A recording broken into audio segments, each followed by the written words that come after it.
दोस्तों, अभी रिसेंटली में आपने न्यूज़ में सुना होगा कि गवर्नमेंट ऑफ इंडिया एक नया पेंशन स्कीम लेकर आई है अपनी गवर्नमेंट ऑफिसर्स के लिए, जिनके तर्ज पर उनको पेंशन मिलेगा। और ये कहा जा रहा है कि इससे सभी लोग पूरी तरह से खुश हैं। तो आइए आज इस वीडियो में बात करते हैं कि ये जो नया पेंशन स्कीम है ये क्या है, कैसा है, पुराने वाले में क्या कमी थी। तो चलिए आज इस वीडियो में बात करते हैं। तो देखो, सबसे पहले तो आप ये समझो कि हमारे देश में जो गवर्नमेंट जॉब है ना, तो उसको आप समझ रहे हो कि कैसे पूजा जाता है। गवर्नमेंट जॉब में सबसे बड़ी खासियत जो कह सकते हो कि लोगों को लगती है वो कि वहाँ पर आपको कोई निकाल नहीं सकता है, आपका सर्विस फिक्स रहता है। और दूसरी बात ये है कि आपको ना मतलब कि रिटायरमेंट के बाद भी पैसा मिलते रहता है, जिसको कि हम पेंशन के रूप में बोलते हैं। तो इसमें होता क्या है कि साल 2004 के बाद एक गवर्नमेंट ऑफ इंडिया एक नया पेंशन स्कीम लेकर आई थी जिसका नाम था NPS, जिसमें कि ये बात की गई थी कि गवर्नमेंट ऑफ इंडिया कुछ कंट्रीब्यूट करेगी और जो गवर्नमेंट ऑफिसर्स है तो वो कुछ पैसा कंट्रीब्यूट करेंगे। और ये सारा पैसा आपका शेयर मार्केट में लगेगा और जो भी पैसा उससे बनेगा तो वो गवर्नमेंट ऑफिसर्स को आपका रिटायरमेंट के बाद मिलेगा। लेकिन जितने भी गवर्नमेंट ऑफिसर्स थे तो वो इन बातों से खुश नहीं थे, क्योंकि 2004 के पहले वो एक ओल्ड पेंशन स्कीम के नाम से जाना जाता था, जिसमें कि गवर्नमेंट ऑफिसर्स को कोई भी पैसा नहीं देना होता था। वो सीधा मतलब कि गवर्नमेंट ऑफ इंडिया ही उनको पैसा देती थी पेंशन के रूप में।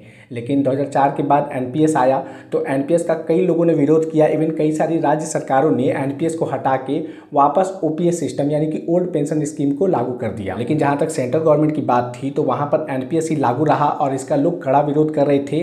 तो इसके तर्ज पर आप कह लो कि गवर्नमेंट ऑफ इंडिया एक कमेटी बनाती है और उसके तर्ज पर एक नया पेंशन स्कीम अभी रिसेंटली में आया है, जिसको कि बात किया जा रहा है UPS यानी कि यूनिफाइड पेंशन स्कीम। इसका सीधा सा लॉजिक ये है कि अगर आप गवर्नमेंट ऑफ इंडिया को 25 साल कंटिन्यूस सर्विस देते हो तो जो भी आपका पिछले 12 महीना का जो आपका बेसिक सैलरी रहेगा तो उसका 50% आपको पेंशन के रूप में मिलता रहेगा। इसका मतलब है कि अगर आप एक गवर्नमेंट ऑफिसर्स हो और आपका लास्ट 12 महीने में रिटायरमेंट के आपको मान लो कि 50,000 मिल रहा था तो आपको पेंशन के रूप में 25,000 मिलेगा। अगर 60,000 है, 1 लाख है तो उसका 50% मिलेगा। इसमें एक बात और भी की गई है कि अगर आप मान लो कि 10 साल ही सर्विस देती हो तो 10 साल सर्विस देने के बावजूद भी आपको मतलब कि कह लो कि मिनिमम आपको 10,000 रुपया तो पेंशन के रूप में मिलेगा ही, ये तो फिक्स है। बाकी आपका जो महंगाई होगा तो उसके हिसाब से बढ़ेगा। साथ में ये भी है कि मान लो कि कोई पेंशन लेने वाला उसका डेथ हो जाता है तो उसके फैमिली को आपका पेंशन का 60% मिलेगा। मतलब कि आपको अगर पेंशन 20,000 रुपया मिल रहा है, या फिर अगर मान लो टू बी अगर और ईजी बना दे तो अगर 10,000 रुपया आपको पेंशन मिल रहा है और अगर आपकी डेथ हो जाती है तो आपके परिवार को उसका 60% यानी कि 6,000 रुपया महीना मिलेगा। अब ये जो UPS है तो ये कब से लागू होगा, तो देखो ये अगले साल आपका 2025-26 के ईयर से ये लागू हो जाएगा। अभी फिलहाल के लिए ये जो स्कीम है ये सेंट्रल गवर्नमेंट के ऑफिसर्स में ही लागू है, जो कि करीब कह लो कि 25 से 30 लाख का